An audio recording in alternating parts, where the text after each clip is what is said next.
became apparent to me how radically different things were for us as presenters was when I started to assess the differences in the generations in terms of how they hear our messaging.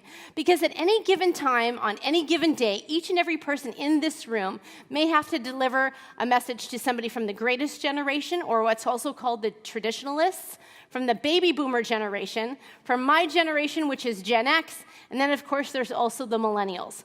Now, when I really understood how vastly different it was going to be for us to present to each of these generations was when I went to a concert.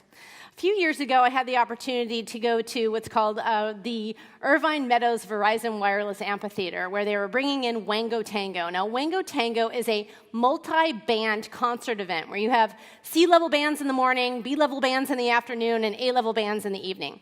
So my boyfriend at the time had a really good friend who was the manager of a band called the All-American Rejects, and the Rejects are kind of like a C-level band.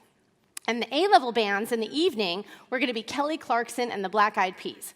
So he said, hey, Tara, why don't we go out to this concert? We'll go see the Rejects, we'll hang out for the afternoon, and then in the evening, we'll just be able to see Kelly Clarkson and the Black Eyed Peas. I'm like, that sounds great.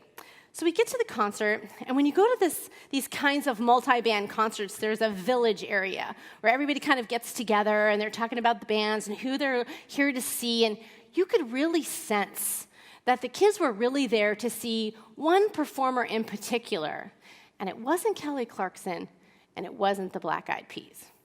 Now, at this particular occasion, we could hear this rumbling, and this particular performer at the time only had one big hit. It was called Poker Face, and her name is Lady Gaga. So we could just hear the rumbling, Lady Gaga, Lady Gaga. And I was thinking to myself, really? Now remember, I'm a Gen Xer, so we're a bit skeptical. She only has one big hit out at this point, and I'm thinking she could be like the Knack and My Sharona, right? So as each of the bands were sitting down, the kids couldn't wait. They just start chanting, Gaga, Gaga. So finally the moment arrives.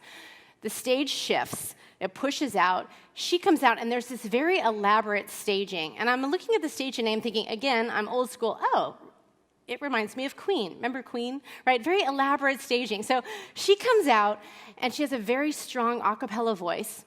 And on spot, the kids start singing with her.